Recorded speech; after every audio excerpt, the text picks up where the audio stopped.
I like to dance. Hello, everyone. I was talking and everyone was here. Hello. It is Samantha-Jayne Love from Love Talk, and I am in a bit of a dizzy day. The energy is crazy. It is the 1st of December. Welcome Christmas season. Oh my goodness. I'm very excited. My guest is very excited because it's Christmas. She's even put her Christmas tree in the in her screen, which is very exciting. Today I have the lovely, the wonderful Dr. Ash Moreland, and she's a doctor in neuroplasticity, and I will let her explain what that is because I've really got no idea, and that is why we're here.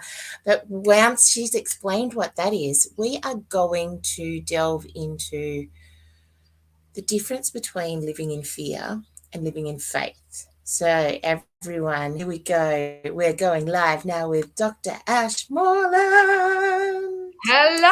Hello, my darling.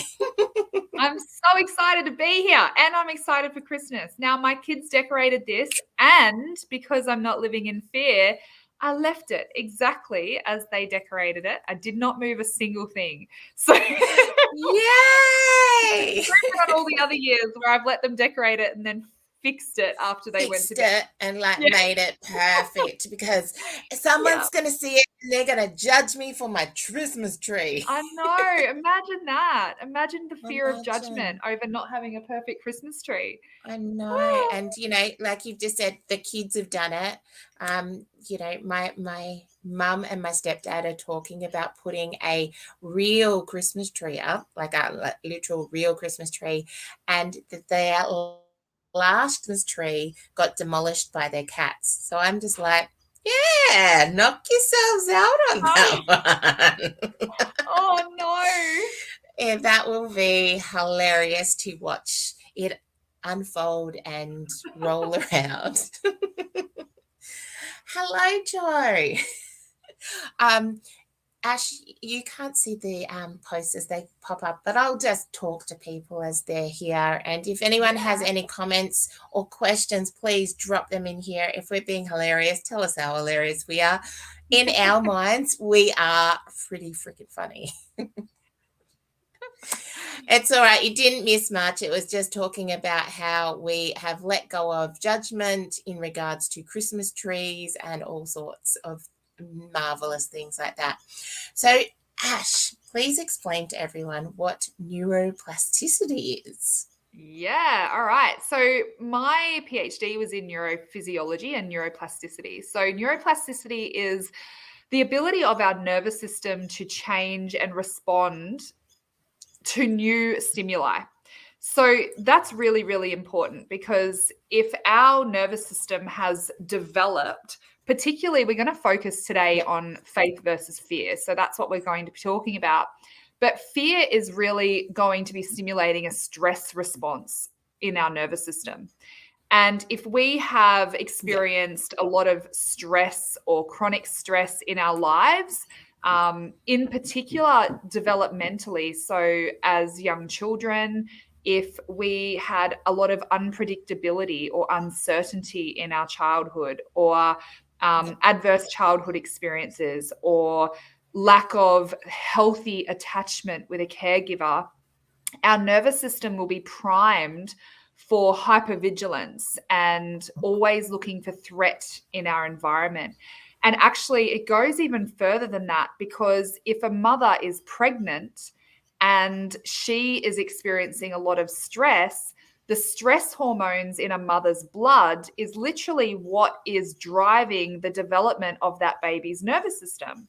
And so if it's swimming and developing in this cocktail of stress hormones, it's an indicator that the environment that that baby will be born into is going to be very stressful. So it's literally an adaptive response of their nervous system to start priming that hypervigilance and that high sensitivity to stress in the environment, literally for survival. So that's related to all kinds of things with nervous system dysregulation in adulthood, like ADHD and anxiety and depression and OCD and all of these diagnoses that we see in Yeah. our society now, that really do fundamentally, the common thread with all of it is nervous system dysregulation. So when we look at neuroplasticity, the exciting thing about that is that obviously, even if we grew up in a highly stressful environment or there's intergenerational trauma, Yeah. it's never too late to change it. And the best part is that I did my PhD actually in elderly people. So I had 80 to 90-year-olds who literally changed their nervous system. So that is Stop it. reassuring. That's amazing. Yes, it's so cool. So it's reassuring for me that it's never too late. Like, it doesn't matter whether I spoke to an 80-year-old prospective client yesterday, and I just loved that. I mean, I very, very rarely work with elderly now in the work that I do, but I just Yeah. love that we have the data to show that it is never too late, that your nervous system has That is, plastic qualities, it can be changed, that you can overcome those things that you are wired to experience. that is so cool, because when you were talking about babies in the womb, and, like, I was pretty stressed out when I was pregnant with my first one, because it had been a long time coming. I was turning 40. There was all of these things. It was like I was old in regards to birthing. There's a lot of women who are, older now, but there was so many things to be worried about and stressed about. And um, there was a lot of discord in my relationship as well. And I just remember crying so much. And I'm like, what is going on? My poor little angel. Just, there are those moments where I go, oh my goodness, what did I broke her before she even came out. But to know that we can, even up to 80, 90 years old, can heal that, it is just so amazing. Yeah. Yeah, it's absolutely incredible. And I think one of so I do a lot of work in ADHD. And Yep. well, not intentionally, but I would say with the work that I do, probably 90+% of my clients are either diagnosed with ADHD or have symptoms aligning with ADHD kind of symptoms. Yep. So it's not an intentional thing. I don't advertise for ADHD. Yep. It just so happens that it's really, really comorbid. And one of the things that I find really interesting is that at the base of all of this is dopamine. So a lot of the medications are manipulating dopamine, and the things that might come up are, impulsive spending and executive function issues and all these kinds of things. And actually, dopamine is really closely related to stress. So if we've had really stressful early life experiences and we have that nervous system that is adapted to respond to stress, we release dopamine in response to cortisol. And what that means is that you ask anyone with ADHD or ADHD type symptoms, they will leave things to the last minute, and then at the last minute have absolute clarity, and they'll be able to hyper focus and get it done. Because the stress hormones that have come in response to the pressure of leaving it to the last minute then stimulates the dopamine, and all of a sudden they can achieve, my right? body. Yeah. But the amazing thing is that the alternative pathway to releasing dopamine is oxytocin. And oxytocin is our safety and connection and love hormone, right? Yeah. And I absolutely love this because in the context of overcoming trauma and being able to safely connect with others and surrender, rather than oxytocin is our faith, it's our surrendering, it's our safety, it's our connection. Cortisol is our fear. It's the control. It's the, that externalized control and validation and all of those types of things. So it's so fascinating to me, because so much of this healing journey is about literally rewiring the brain and the nervous system to release dopamine in response to healthy, connected, trusting, safe stimuli. And that means it has to be safe to surrender. And that's that real that's the that swing, that where the faith comes in, because if you've been living in that real cortisol, because you get addicted to it. Like, I know Yes, that I was it's really highly addicted to addictive. it, and it was almost safe to be in that realm because you knew how to manage it, manipulate it, and move with whatever was going on. And when you're coming back the other way into that safe nurturing, you have moments where you have that safe nurturing, and you're Mm. like for me, it was women's circles and being held and being seen, and really, but to have that in the family environment, like for me, thinking about it going into a new relationship scares the shit out of me still, Yeah. because I haven't seen that yet and I'm learning to cultivate that for myself. Yes. It's so incredible. So I'll use my hands to describe this. Most Perfect. of the clients that I work with will come into me saying, I'm experiencing anxiety or all the symptoms that I mentioned Yeah. before, or maybe even at the extreme, like depersonalization and derealization, where nothing else has worked. And they Yeah. might experience moments of happiness, Yeah. moments of joy, moments of peace, moments of love and connection. But they're only ever Mm, moments. They're visiting them and then they come back to their baseline, their homeostasis down here. And so the goal, the reality is that in life, fear is normal. We need fear. I yeah. need to have fear to stop me from running into oncoming traffic. I need to have fear to stop me from doing, like, to literally to keep me alive. I need that. Yeah.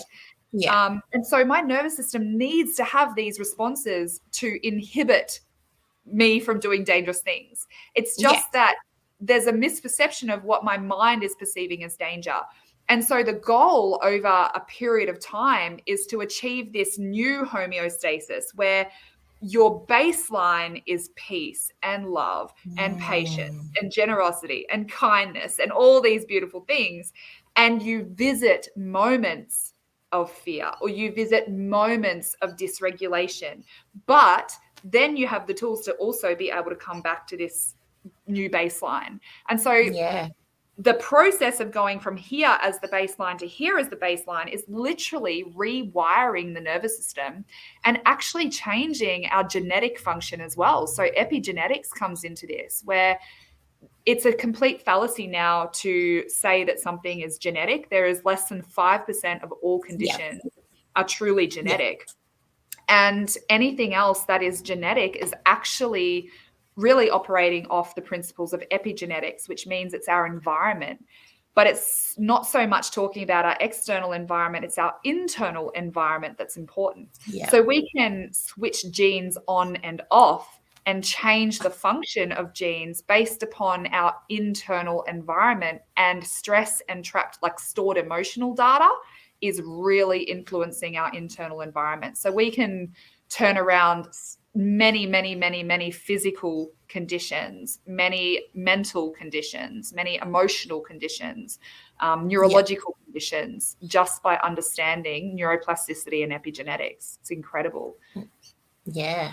Amazing, isn't it? It's just, it fascinates me how, all these things that, what people would say woo woo, as what, it's spiritual things. It's things that have been happening a lot in the shadows for a very long time. And now that science has been able to go, that's actually real. That Yeah, actually happens.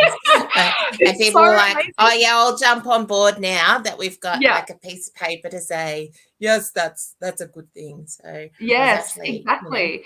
And it's so funny because people have said to me, like, well, how can you believe in the spiritual stuff if you're a scientist? And I'm like, the science proves the spiritual.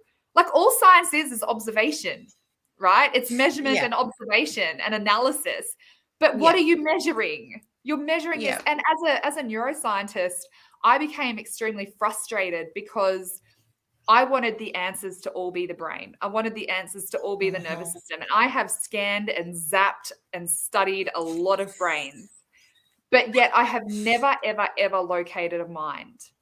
And so even that distinction Mm. between mind, body, and spirit, the Yeah, the The body is the brain. The body is the physical nervous system, the physiological stuff, the hormones we can measure, the peptides, all of those physical things that we can measure. That's the body component. Yeah. But the Yeah. mind doesn't exist in the physical realm. The mind is not a real physical thing. We can't measure it. We can't locate it. Look up any anatomical textbook and find me the mind. It's not there. Yeah, So it's funny. And power. because people would use that word mind and just go, oh, that's my brain. Yes, it's not the same thing. They're related, Mm. but they're not the same thing. And that's, I think, our superpower now, is that there's finally more of an understanding about how the nervous system is like a slave to the mind, Yeah. but the mind is an emergent property of the experiences of the nervous system. So if my nervous system, say, for example, I don't know, I'm 2 and I fall off a chair. Yeah. And because of the experience of my body, the emergent property in the mind is a meaning or an assumption about chairs being dangerous. And all of a sudden, for the rest Yeah. of my life, I will not sit on a chair that doesn't have a back on it or something, you know? Yeah. And so Yeah. then I develop this fear, which is based off what's now stored in the mind. And so the cool thing about this is it's like, all right, well, now that that is stored in the mind, my nervous system, every single time something comes up with a chair, my nervous system responds to what data is in the mind, not the other way around. Yes, from when you were 2 years old and you're probably Exactly. mucking around and mum said, sit on the chair properly, and you fell Yeah. off. And, Yep. and that's what your emotions and your memories are basing your reality on, even as you are an adult. So, yeah. 100%. It's absolutely crazy. When you can actually wrap your head around this stuff and actually understand it, your whole experience of life starts to make sense. And you just go, oh my gosh, I have just been on autopilot my whole life. I haven't been in control of the decisions I've made, of the people I've dated, of the clothes I've worn, of, what phone I chose to buy, of how much I'm willing to spend on a car. I haven't actually been in conscious control of any of that. It's just been the product of what has been stored in the mind from societal values or Yeah. our intergenerational stuff or past experiences. It's Yeah. incredible. And there's so much in regards to from when we were children to what our children are now experiencing. And it's like, how much is too much or how much is not enough? Like, do you give them all of it? And then if you don't give them all of it, they have all, like we are literally living the Alice in Wonderland experience as we delve further into the knowing of our mind, because we're Yeah. literally going down the rabbit hole of, oh, that's why I did that. That's why I Yeah. drank that. Yeah. Totally. 100%. And this is the crazy thing. So I have the most incredible husband, and we really hold each other accountable. So I'll give you a really silly example. We've been living in this house for about 6 months, and downstairs is just an office. So our whole house is upstairs, the bedrooms, kitchen, lounge room, everything's Yep. upstairs. And downstairs, we just have this beautiful big open space that I want to run face-to-face workshops and all those kinds of things. So I Yep. have an office there. We needed to renovate it. And it was our box room for basically 6 months. And he said to me, I would love to have downstairs sorted out by the end of October. That was what he said. But what I heard was, you're lazy. Why haven't you sorted out downstairs yet? When are you going to do it? Why haven't you made time for that? And so it's this really interesting thing that our mind is what interprets what's said. Yeah. And so when I then had this big emotional reaction about it, because I had been nonstop, like I've worked pretty flat out this year, and I'd been nonstop, and I felt this massive emotional reaction because he has just said, I'd like to have downstairs done by the end of October.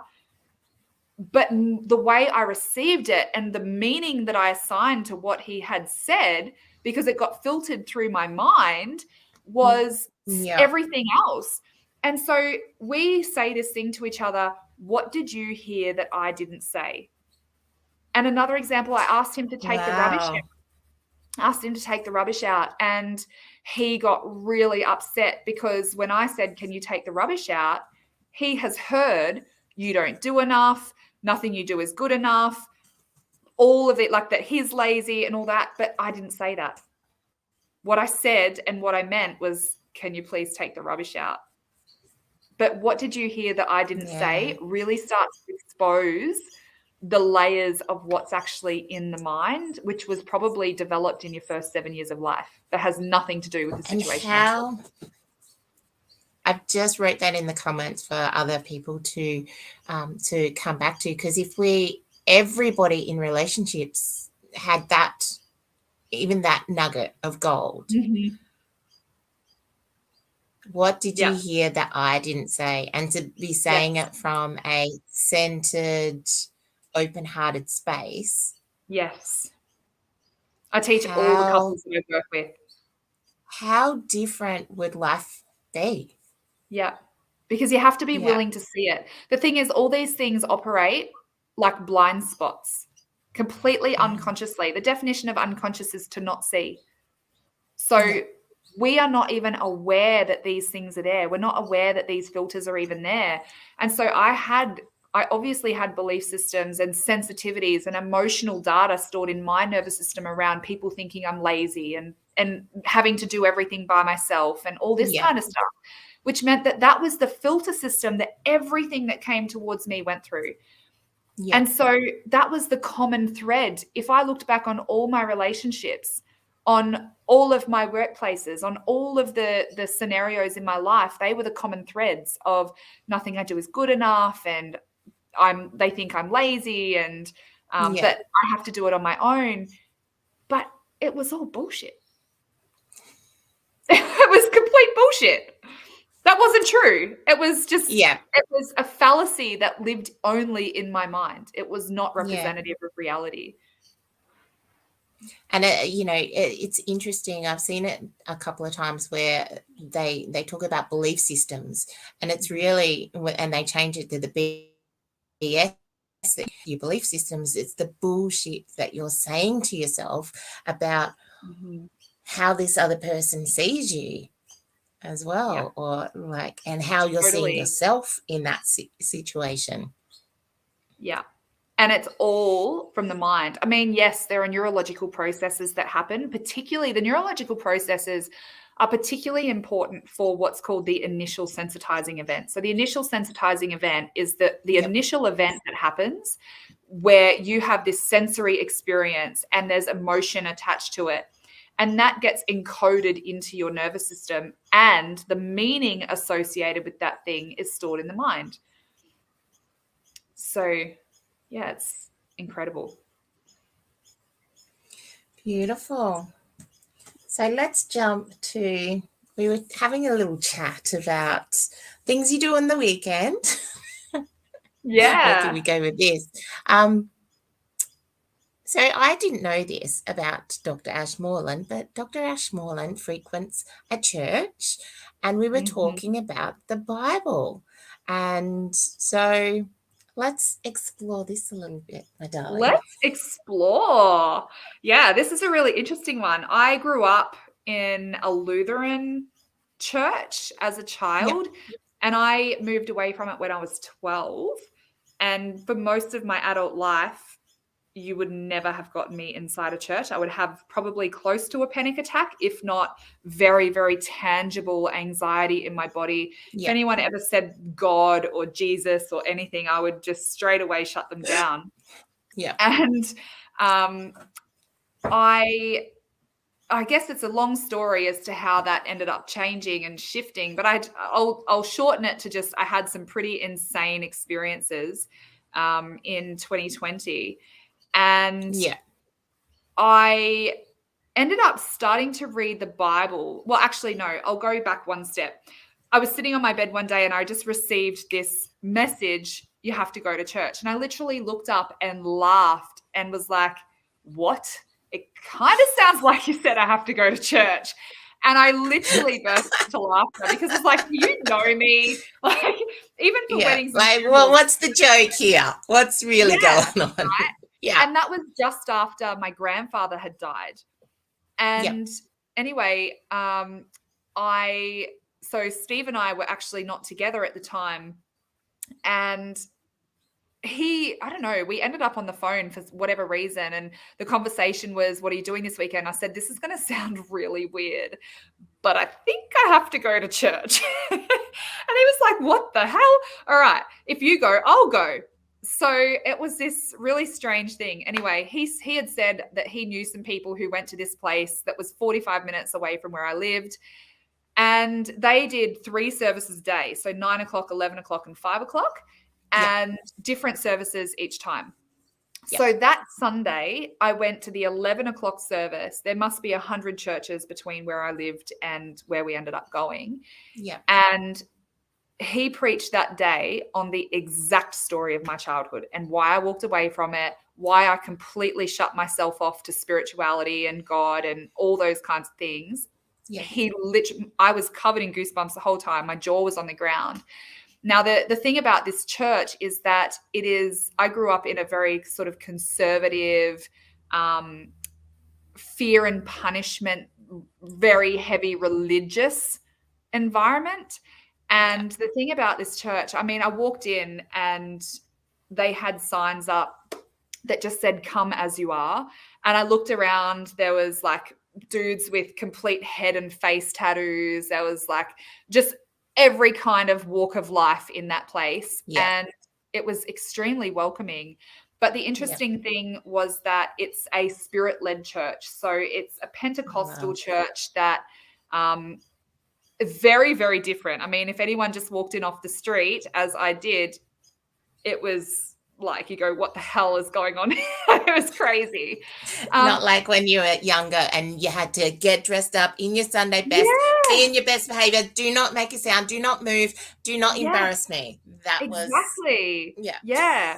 And just, it was really welcoming. Anyway, over the period of the next little while, I had picked up this Bible and I started to read, and it was this section where Jesus was asked, what's the most important commandment of all? And he just goes, love your neighbor as yourself. And I had a full-blown stress response. I literally felt it in my body. I filled with rage. I shut the Bible. I was like, this is crap. I can't read this. Because at the time, I had neighbors who were horrific. They were the worst neighbors I could have imagined. And not long after that, another neighbor tried to break into my house. And I was so challenged by it. I was like, how are you supposed to love these neighbors? Like, okay, I loved my old neighbors. They helped me. They brought my bins in. They were so lovely. They were awesome. You know, they were quiet, kept their property clean. And I was like, how are you supposed to love these neighbors that really challenge you, the criminal neighbors, the whatever, you know? Anyway, what that did was it exposed in my unconscious mind all of the conditions and all of the programming that I had around love and around, what does it mean to love a neighbor? And we say that I love you unconditionally, but that's complete bullshit too. Because as long as you were quiet and brought my bins in and didn't try and break into my house, then I could love you. But how could I have loving regard towards someone who kept me up until 3 o'clock in the morning all the time and who tried to break into my house? That really challenged me. And so it brought to the surface all this stuff in me, in my heart, that I had to then transcend and overcome. And so that was kind of, and then it's, what does love look like? Am I supposed to invite the dude who tried to break into my house in for dinner? Is that loving him? Is it, I don't know, what does love look like, right? So that was a whole other journey.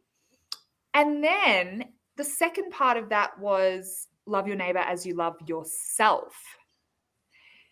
And that made me question, well, what do I think? What do I believe? How do I react to people who love themselves? Oh, they're full of themselves. They're egotistic. They're cocky. They're all these things. And I could literally hear like my parents saying that, especially the cocky thing, or they're up themselves. I could literally hear that from other people where I've gone, oh my gosh, I took on that program and that's what I believed about people who love themselves. And so that was that bit. And I've gone, oh my gosh, Of course I don't love myself because I'm so terrified of the judgment of others because I judge people who love themselves. Totally. Like we live here in Australia, tall poppy syndrome is a massive thing. Like, I don't know how many times I've heard, "I'll get off your high horse." If Yes. you're, like, so it's like, all right, well, we're just going to be ourselves for a little bit, but then we'll just come back in here. Yeah. As long as it's I not love myself uncomfortable for this you. much. Yeah. I love myself to this line here, just so that, I'm not loving myself too much, or I'm not too fancy, or I'm not too up myself, or Yeah. all of the things. So, Yeah. yeah, there is, and I totally agree. I totally get where you're coming from there. And when we were talking about that whole unconditional love, it's almost like if we take the word "un" off, we are putting in conditions for the way that we also want to be loved. And a condition is a boundary. So it's, somebody said to me once, even unconditional love, and it really like sparked me, because I was like, I'm all about unconditional. I'm on a little and let this feel just back. Hello. And now for me, I'm saying that it's,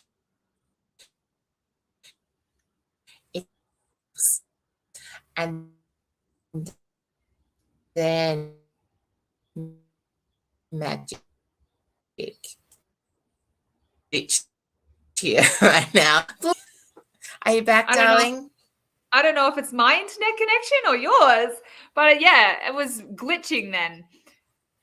But that's I okay. think we You were both had we just had some fancy, yeah, we had some fancy little demon spirits jumping through our technology, because we were talking about the truth about love. the truth of love. Yes. The Yes. truth of We have love. had that Don't get conversation that shit before. out there. No, exactly. And Yeah. we have had that conversation before about the unconditional love. And I think that's the thing. When you feel triggered, when you feel offended, then that's where you go, what is this bringing up for me? As opposed to, how dare you say that? Because as soon as you project our offense onto someone else, we're giving away our power. If we Totally. go, wow, that really hurt me. Well, you're saying that I do have conditions on my love, but I don't think I do. So what is this really bringing up for me? What are you seeing that I'm not seeing? And maybe we are totally in the clear and that it's totally a them perception issue. Yeah. But what a missed opportunity if we just automatically assume it's a them issue and don't be even willing to look at ourselves, Yeah. And that moment for me was a real gift, because it's really made me search deeper and, like, what is love? Like, I'm doing Yeah. these love talks because I want to learn what it is that love Yeah. is, because I have my perception of love, you have your perception of love, and if we can all talk about it and bring it forward and learn from each other, because I don't think I've got it all together. Yeah. I'm happy to learn more, and I just want to illuminate myself from the Yeah. inside out, and literally just be this love bubble of juicy deliciousness. I And love that. if people get that as well, or want to learn how to cultivate that for themselves, that's what I'd love to bring to the world. Yeah. And I think that's the difference again between world and spirit. So, one of the values in the New Testament that I really love is talking about, like, be in the world, but not of it. So, the world might justify the number of people who used to say, my husband's terrible with his phone. He's not a texter. And the number of Yeah. people who used to say things to me like, oh, if he loved you, he would reply to your text. Oh, okay, that's a really weird condition on love. The guy would die for me, but because he didn't reply to my text, I should dump him. Or, if he loved you, he wouldn't have said that or wouldn't have done that. 99% of the time, what he's doing and what he's not doing has nothing to do with me. Nothing. It's got to do with him and his nervous system and his programming and his unconscious mind and everything else. So if I'm making the choice that I love him, even if he's a dick that day, it doesn't change that I love him. But I can have boundaries. So just because I love him doesn't mean to say that I can be a doormat. I will still have boundaries, and I'll still call him out, and I'll still let him know when his unconscious bullshit is impacting me. However, that stuff, there is honestly, I would go as far as to say that in a real relationship where there is authentic love and where there's healthy boundaries and where there's sovereignty, where you're not codependent, where you can recognize that that is a whole separate human with their pain and their hurt and their past and their intergenerational trauma and their unconscious stuff. And I've got all my layers of my pain and my stuff, that there is nothing that relationship can't overcome, whether there's been cheating, whether there's been abuse, whether there's been like whatever. I genuinely believe that it can overcome it as long as you have two people who are willing to do the work as sovereign individuals. And I truly believe that. It's so beautiful. The world would dump them, and break up, end it.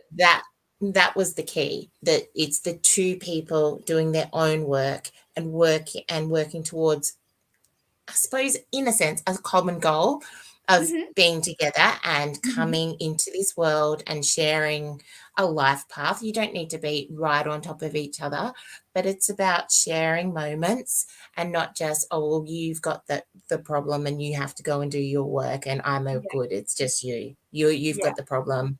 It's definitely working individually and then coming together and really having those clear boundaries, the clear conversations, and not just, I'm going to say these pretty words to make you feel good right now. It's the actions afterwards. The actions are the huge things. 100%. But also recognizing, again, from a nervous system perspective, our thoughts, actions, and behaviors 95% of the time are being driven by our unconscious mind.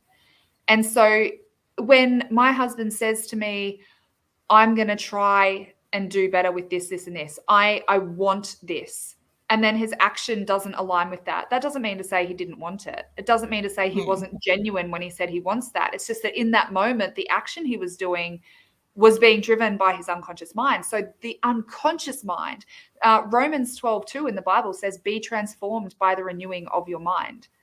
You need to renew your mind, because then you will have alignment between, and I get this image between mind, body, and spirit. So imagine my head here is body, and you've got mind sitting above and spirit sitting below. When all of that is in alignment, you experience the fruits of the spirit. You experience peace, love, joy, kindness, gentleness, self-control.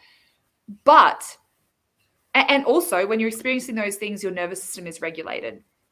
However, if you're not experiencing those things, if you're experiencing addiction and self-sabotage and, hurt and pain and suffering and constant patterns playing out in your life, spirit is truth.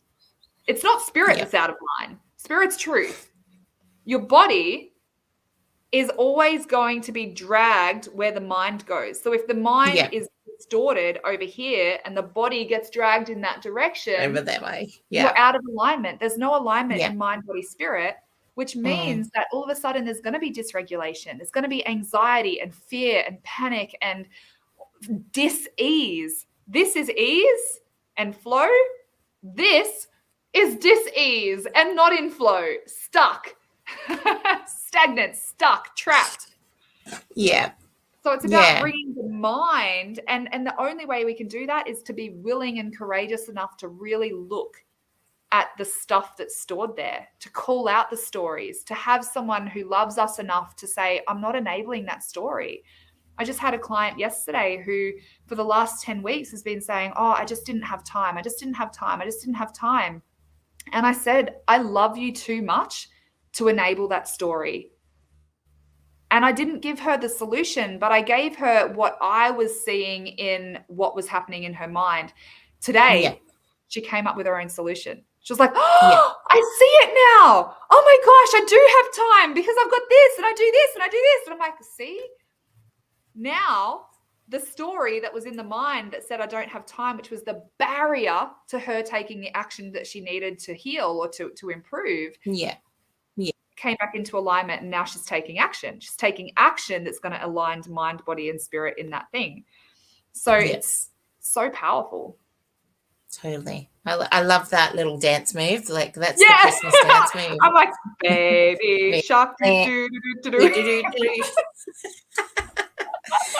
you tell the two people that have kids? Yeah. Yeah.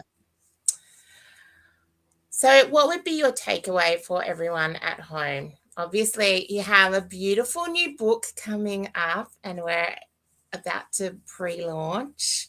Yeah. It's very exciting. So we dive really deeply into this collaborative project, Conscious Revolution. In my chapter in particular, I talk a lot about the unconscious mind. What is consciousness? How is it different to awareness and perception from a nervous system perspective?